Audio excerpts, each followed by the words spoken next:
I have this really bad habit and it's super annoying and it causes me a lot of headaches and even heartaches, if I'm being honest. And I'm going to share that with you later on today's show because today we are talking all about habits. And listen, I firmly believe that your past doesn't define you, but your habits definitely will. So you are where you are in life. Unfortunately, this is the truth. I had to realize at one point in my life, no matter the circumstances that we've been handed, because of the habits that we've kept up to this point, whether they're good habits or bad habits. And circumstances aren't to blame. Like they're not to blame. And that's really tough to hear when you're like, yeah, but you don't know. No, I know. I've been through a lot of terrible, crazy things in my life. But no matter what the circumstances have been in my life, I still get to choose. I still have a choice on what I'm going to do, what habits I'm going to keep, whether they're external habits or internal thought habits. And so I am ultimately where I am because of the habits that I choose, not necessarily what has happened to me. Because even if the things that happened to me were bad and they kept me in a place for a certain amount of time, I still had the choice to create healthy habits, establish new healthy ones that would propel me to a new place in life where I was no longer back there in the bad stuff. And those of you that read my book, you know what I'm talking about. But habits definitely have the power to shape outcomes in our lives. So habits are important, right? They're really important. And most of us during this time of year are trying to implement and establish new habits with New Year's resolutions and stuff like that, right? And I'm sure if you're struggling to make them stick, you're not alone. Or if you're like, you know what, I didn't even decide I was going to set New Year's resolutions or goals. People use those words interchangeably, but I didn't even look at my year 2024 and decide I was going to do anything differently because I've tried before, it didn't work, and I'm tired of failing. So I'm done trying. I'm going to address all of that. And I want to invite you to our Establishing Healthy Habits Masterclass. Check the link in the description and have access to the class that I'm going to be doing. So, I'm going to outline this amazing 3-step system that I use to fail proof my goals. Like I used to fail at my goals every single year. And so I got to the point where I was like, I'm not even doing this anymore. This is dumb. Right. And so I had to learn how to establish healthy habits that felt like they were part of who I was, like part of my life, part of my identity, and not just something that I did for a short period of time. And I'm going to be teaching you that because listen, behavior modification is not true transformation. Anybody can modify a behavior for a certain period of time. And that doesn't actually mean that they are a different person. It just means they're doing something different for a certain period of time. Have you ever like seen people in dating relationships? This is a great example of behavior modification, okay? This is an example of when people are trying to be on their best behavior and they want to put their best foot forward and impress the person that they're dating. But then once they get married, their true self comes out if they haven't went through a transformation through counseling and stuff, premarital, all that stuff. Then suddenly there's this big shocker on the other side because they never really were that person. They were just behaving a certain way. Or you've experienced behavior modification when you're tried to diet. You've just tried to eat less and move more. And that's not who you are. You're somebody who's like, but I emotionally eat. I eat snacks on the couch at night. I like brownies. I want to eat fast food. I don't like to exercise. And then suddenly you're trying to just do all these new behaviors and you haven't even identified as that person yet. You haven't even begun the transformation process. And, having good intentions to do something doesn't necessarily mean that we're going to see results unless we have a plan in place. So, I want to give you these few steps that you can take to start looking at goals differently. I just want to set you up with a foundation for not just looking at goals, to be honest, but like how to actually establish healthy habits because a goal and a habit are two different things. And sometimes we use those interchangeably, but they're not. I mean, they're really not. Because having a goal is an end in mind, right? But having the habits is the process, right? So the end in mind is like the finish line. The goal is like, this is where I'm going. You have to have an end in mind. If you don't know where you're going, well, you're already there. So it's really important to have a destination in mind because if you don't, well, then how are you going to know where to go? Like if you just start driving out of the driveway and you don't know where you're going, well, how are you going to know when you get there? Like, right? So you can't just go to the ticket counter at the airport and say, like, give me a ticket. She's going to say, to where, sir or ma'am? And you're going to go, I don't really know. Just whatever you got. Like, she's going to look at you like you're nuts and be like, security, I'm going to need you to come take this person up out of here. Right. So you need to know where you're going for sure. You need to have an end in mind. That's really important. And that's step number one, have an end in mind. And that is having a goal. Where do you want to go? What do you want to change about your life? Is it that I want to lose 20 pounds? I want to pray more. I want to spend more time, with my kids. I want to spend more time with self care and taking care of myself. I want to have a better thought life. I want to have better emotional wellness. What is it that you want to have? What is the end result, the goal? Okay, so have an end in mind. And then from that, step number two is to find a really big reason why you want to actually accomplish that said goal. So you can't just throw these goals out there and then willy nilly hope they're going to happen, okay? Because they're not. Desire and discipline are two totally different things, right? Nobody likes to talk about discipline. We're going to be talking about that today, though, in the master class. Nobody likes to talk about discipline. But listen, discipline is so important and it's biblical because Paul even talks about it. He says, I discipline my body. Why does he discipline his body? Like a well trained athlete, he disciplines, he shows self control, right? That's a part of the fruit of the Spirit. Desire is wishing that it would happen, discipline is making it happen. So it's like training and not trying. So it's a totally different mindset. So you're not just trying this thing. I'm not just going to try to lose 20 pounds. I'm going to lose 20 pounds. But how? We're going to talk about the how in a second, but you need to have a big reason why. Because when it's hard, even when you have your plan in place, even when you know where you're going, there's going to be days when life still happens. There's going to be times when somebody's going to show up with an amazing pan of fudge brownies in your face, and you're going to be like, okay, never mind. I'm done. This is good. I'm fine. You're going to have all this resolve, right? We have these resolutions. You're going to have all this resolve the beginning of the year or the beginning of your goal, whether that's in July or October, it doesn't really matter. But you're going to be like, yes, I'm doing this. I'm going to lose 20 pounds. And then you'll have gone no further and somebody will bring brownies or whatever your favorite junk food is, and you're going to cave because you don't have a big reason why, and you haven't really sat down and created that. So I would encourage you to write down where you're going and why you're going there. What's the intention? Why are you doing this? Why do you want to lose 20 pounds?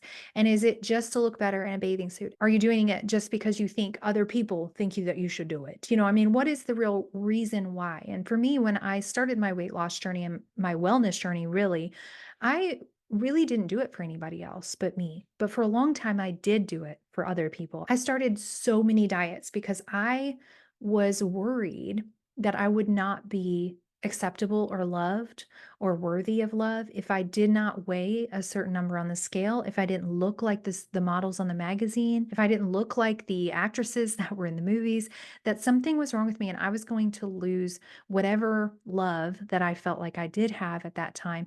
And so I really struggled with like doing it for the wrong reasons. But once I discovered that it really only lasts if you do it for the right reasons and you have a really big reason why, then I really started to get this. So having a big reason why means, for me at least, that I want to be the strongest and the healthiest older person that I can possibly be. I want to be a healthy version of myself for my children so that I respond to life in a healthy way and I show up for them in a healthy way, like mentally and emotionally. And I'm not just carrying around all my baggage because, listen, ladies, hurting people hurt people and healed people heal people. So I had just made a decision a long time ago that I was going to go after my healing like people go after their weight loss and dieting, right? I went after my healing internally way before, I started actually looking at how about I probably should lose some weight, right? Like I didn't start there at all. But I know that I want to be strong. I want to be able to bend over and tie my shoe without not being able to breathe. Like I want to be able to breathe when I bend over to tie my shoe. I don't know. Like that's just a big thing for me. I remember one time talking to my sister on the phone and I was bent over and I was trying to just pick up something off the ground. And I don't think I was tying my shoe. I think I was picking up a piece of trash out of the rock bed of the front of my house. And I had bent over and I stood back up and I was just very out of breath. And she's like, "What are you doing, girl? Are you exercising?" And I laughed so hard because I was like, "Seriously, you can hear that I'm out of breath?" She's like, "Yeah, what are you doing?" I was like, "Nothing. Legit, I just bent over." We were laughing about it, but it was not funny. But I was like, "Ooh, this is bad. This is so bad." Or like, I can't or I couldn't like pull my foot up to my leg or my ankle up to my knee and do the things I needed to do without pain, or my back was hurting all the time because I know that for every 1 pound of fat you lose in your midsection, that's 5 pounds of pressure off of my spine. And I needed to get pressure off my spine with a herniated disc. Like I had to have that happen and stop pulling on myself as it, made me bend over, right? In a way that's just not good. I was carrying too much weight on my frame and I wasn't strengthening my core. So I had a really big reason why I want to be around as long as I can for my children. Physically, also, I can avoid so many diseases can be avoided if we will just take care of our actual physical diet, like our food habits, right? There's so many diseases that are caused because of food. And I just had to start realizing that I really didn't love the food that I thought I loved so much because that food did not love me back. That food was actually harming me. And I was allowing this food in my life, like I would allow an unhealthy relationship. If somebody was abusing me at one point, I did this. This is probably why I just created this bad relationship with food and then had to deal with the food stories behind it and everything. And I still work through some of those a lot of times, to be honest. I just had to stop saying, I love pizza. I love Doritos. I love ice cream. When in all reality, those foods were harming me. So why would I love something that doesn't love me back? Why would I keep being around a relationship, right? With somebody who's constantly harming me, talking bad about me, telling me I'm stupid, and just being really mean to me. I wouldn't. I would be like, I'm going to avoid that person at all cost. Just the same as we should avoid foods that are harming us. So I'm going to stop harping on that right now because I could continue on and on with that. But I'm just saying, like, think about that. Stop saying you love foods that don't actually love you back and have a big reason why. And so for me, like I said, it was just that was the big reason why I was going to start making these small changes that actually led to really big results in my life and in my habits because I started looking at the end first. And then I went, okay, this is hard. It is hard for me to say no to brownies. It is hard for me still today to say no to ice cream, to say no to corn dogs. I know that's crazy, right? Who likes corn dogs? No, sometimes I do if I smell them and I'm like, oh, I want a corn dog. No, I do not need corn dogs. Why? Because it's going to raise inflammation in my body because inflammation causes diseases. And I don't want diabetes and I don't want cancer and I don't want colon issues and I don't want all the problems. Even Alzheimer's is linked to food that we eat. And it's just crazy. Why is it that when we know that these foods are harming us, we continue to eat them? I really, it's because we're addicted to them. I mean, honestly, that's what it is.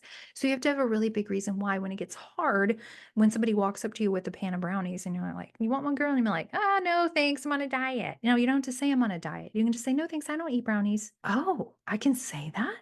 I can say I just don't eat brownies. Yes, you can. That's part of identifying as somebody who is healthy versus somebody who just does healthy things. Okay. Like the behavior modification versus transformation that we talked about earlier.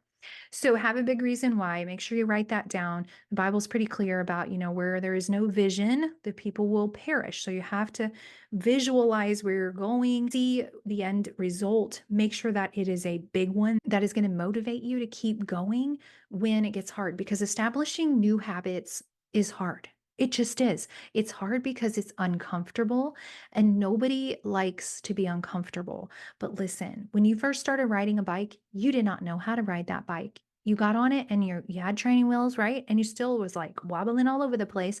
So you didn't get on the bike and just start riding, but eventually you started getting more comfortable, more confident as you did it, as you practiced it, right? You had to form the habit of riding so that you could feel how it felt to be on the bike. And then the training wheels came off and then you could ride. And then suddenly you couldn't just ride. Now look at you. You can ride without hands. It's just amazing. So really, habits are the same way. They're going to be difficult at first because it's new and it's uncomfortable. And most people jump ship because when they first start changing their habits, it's like the pain of staying the same is greater than the pain of change. So they start the process of changing. But then the change starts becoming harder and harder to continue to stick with because we're just trying to willpower our way through it, not relying on the Holy Spirit, not having this end in mind, not creating this big why, and trying to change everything all at one time in our entire life. But suddenly the pain of change starts to become greater than the pain of staying the same. And we swap it in our mind and we're like, you know what?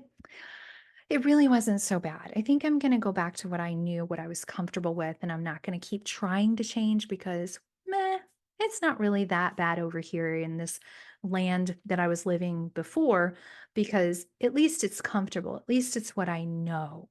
And it is uncomfortable to do new things. It's just something that we have to recognize is there so that we're not blindsided by it when it comes. We're like, "Oh, this is hard. I didn't expect it to be hard." No, it's going to be uncomfortable.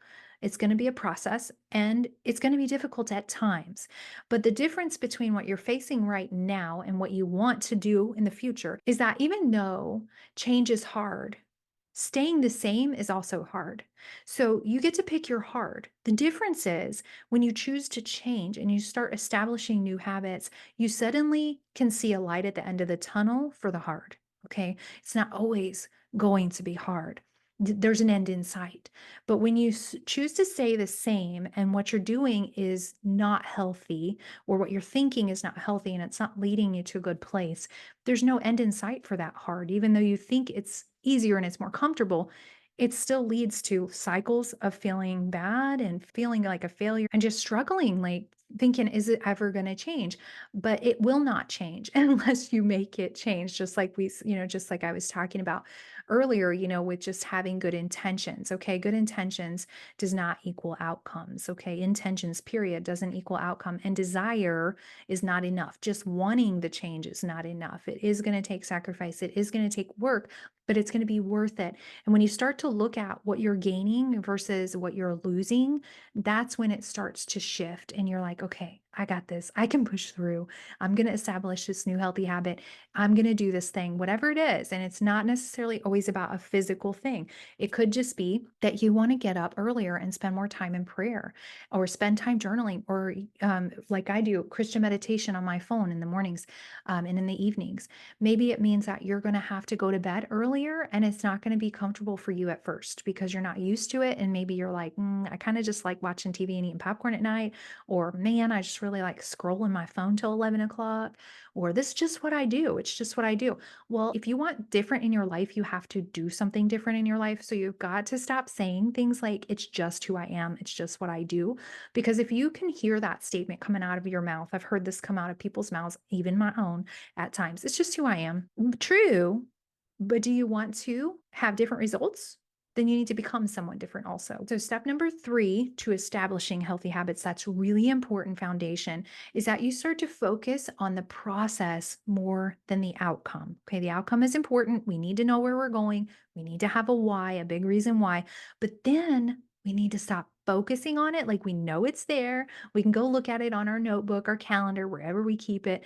We know it's there. But now we need to start focusing on the process and becoming focused, so hyper focused on the process that we place high value on habit formations. We place high value on who we're becoming in the process so that when it gets hard, we're not focusing on, oh, well, hey, I've been doing this for 3 weeks and it hasn't worked yet. Like, I'm still not getting up, I'm hitting snooze, or I still haven't lost all the weight that I said I want to lose or any or whatever. You know, I still haven't done it. It's because you're focused on the outcome and not the process. After you establish your end in mind and your why, you need to have a plan. And it's important to have a plan and then implement that plan instead of just saying, I'm going to lose 20 pounds and I'm going to do it by extreme calorie restriction and extreme exercise regimens. It's just crazy. It's not even realistic, right? And then also placing an unrealistic expectation of the time that it's going to take to establish whatever habit it is. It takes time and there's going to be some failure along the way. But when you're focused on the process and not on the outcome, and on the habit formations and on who you're becoming in the process, it's so much easier because when you're outcome driven, when you're outcome focused, you place a high value on the reward of getting. Okay. The reward is the end, right? You're placing that high value on the end and not on all this amazing transformation that's happened in the process, right? And so that's why behavior modification is a big problem for people because they're like, I'm just going to get to the weight loss thing, and you just give me the plan, I'll follow the plan so I can get to the end. And you don't even pay attention to what you're doing in the process. You're just following a checklist, following a done for you diet or whatever, and you're not even paying attention. So it's just like, who are you becoming? That's the most important. So when you become process driven, the outcomes are just inevitable. Okay, when you're focused on the process, you're going to hit your goal. You find value in the process. It's really important. And when you're outcome driven, you could get really easily discouraged when that outcome doesn't happen as quick as you want it. And then what happens? You quit, right? You just quit instead of actually getting to the finish line, instead of finishing your race and running your race with endurance, like Paul talks about in the word, that we should be running our race with endurance. We quit because we're focused on the outcome and not on the process. So I want to share just this really quick concept of making small changes instead of big life overhauls. I'm going to be talking about this more in depth in the masterclass, and then I talk about it even more in depth in the biblical body plan in phase 6, our habits phase. And it is a phenomenal course. If you want to check out the first 2 videos of the course for free, just check the link in the description. You'll be able to download those for free and start going through those and seeing, hey, is this maybe something that I could benefit from and that I want to take? Definitely go check that out for yourself. But, anyways, I teach this because it's so important and I learned it for myself. Like, I used to be such an all or nothing thinker when it came to my physical health. I'd be like, if I can't do it all, I ain't doing nothing. If I can't do it all right, I ain't doing nothing. Like, that was how I thought. So I learned that there is power in making small, tiny changes. They compound over time, they add up. And then suddenly you have this big, it's like a snowball effect, right? Like you have this big, like boulder at the bottom of the mountain when you started with this tiny little snowball at the top and you let it roll down. And by the time it hits the end, it's huge, right? So they compound over time and they lead to huge results. So remember that little changes equal big results. So you can just start small by 1 to 3 habits at a time, and you start implementing those changes, those habit changes, and looking at what's the end in mind. What is my big reason why? Then I'm going to create a plan and focus on the process in between where I am now and where I want to go, and what tiny changes can I make that's going to get me to where I want to go. And so that could look like, for instance, if you are trying to become healthier physically, that could just look like you cutting out soda and sweet tea and things like that and drinking water, seltzer water up in your water, right? Like that could just be the first habit you need to create, right? If you want to start exercising more instead of 4 days of hour-long classes at the gym, why don't you just start walking for 10 minutes a day every day until that becomes a habit where your movement is, oh, I'm going to walk right now, right? I'm going to do this. And then maybe after you establish that, then you can start up in 10 minutes of walking to 20 minutes of walking, and maybe even throw in 10 squats before you start your walk. I mean, just little tiny changes, they equal big results. And the same is true in the negative, because how often do you say something like, I don't even know how I gained all this weight? It happens because these tiny little changes were occurring in your life, in your habit life, and you weren't even completely aware of them. They were just happening and they compounded over time. And suddenly you have weight gain. Or why am I so angry all the time? Why am I so depressed? I don't understand. When you haven't really spent time in the word and you haven't been journaling and you haven't been being encouraged by others, and maybe you haven't been, attending your church services that at one time in your life just really spoke life into you. Maybe you've recluse somehow or whatever, and you didn't realize you pulled away from all the things that you knew were life giving to you, brought you joy and peace and contentment and happiness. And suddenly, after 3 weeks or 2 months or whatever it is, you look up and you're like, how did I get here? How did I even get here? And I've been there so many times in my life where I have been like, okay, how in the world did I even get over here? I just looked up one day and I'm like, whoa, how did I get in this desert? I didn't even know this place was over here. It's not a fun thing to do in the negative either. So it works both ways. So tiny, small changes equal big results. So look at what kind of changes can you make? What kind of habit shifts do you need to make? And if you're like, I don't even know, Catherine, first off, come to the class. I will help you. You're going to get one-on-one time with me. It's going to be awesome. If you can't come, ask God to show you what habits aren't working for you. What habits do you need to change? What habits need to get up out your life and what habits can you start to implement? And he will tell you. That's exactly what I did. And God showed me. He's like, hey, guess what? This is a thing. And I was like, oh, I know it's so bad. It's so bad. So, this is that bad habit that's so annoying that I told you I was going to tell you about that causes me so much headache and a lot of heartache a lot of times in my life. And it's just a habit that's got to go. Where I live, we've had this crazy ice slash snowstorm. I don't know. In the South, we don't get a whole lot of any kind of snow, but this ice stuff, I don't know. It's been nuts. So we've been shut into our house for like 8 or 9 days, something like that. And so this morning, it was looked like it had melted quite a bit, and yesterday was 7 degrees, but today it was like 35. So I thought, hey, today's the day we're going to get out of the house. We're going to run some errands. It's going to be great. I went outside to start my car, which was in the garage. So I opened the garage, which I hadn't done in over a week, noticed the immense amount of ice in the driveway and was like, I stepped on it to take the garbage to the garbage can and was like, this is a skating rink. There's no way. And so I thought, well, I really want to go and run these errands. Did I need to go run the errands? No. Were they the end of the world if I didn't run them? No. They could have waited for sure. But I was just ready. Like I just knew what I wanted and I wanted it now. And I was gonna do it. Like that was my thought. Like it's just gonna happen. So what did I do? I decided to grab a shovel, which is it's not a snow shovel, okay? Because like I said, I don't live in a place where it snows, so I don't have these, things in my at my disposal, like snow shovels. But I had a garden shovel and I had a straight edge shovel. So I just started shoveling ice. What kind of nut? But I did it. And I recruited my 16-year-old daughter to help me.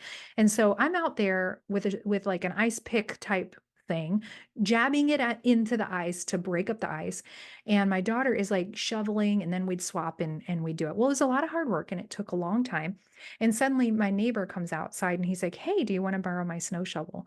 And I said, yeah, that'd be great. Thank you so much. And he comes over, he's like, if you just waited a little while, it's just going to be melted because today's high is like 50.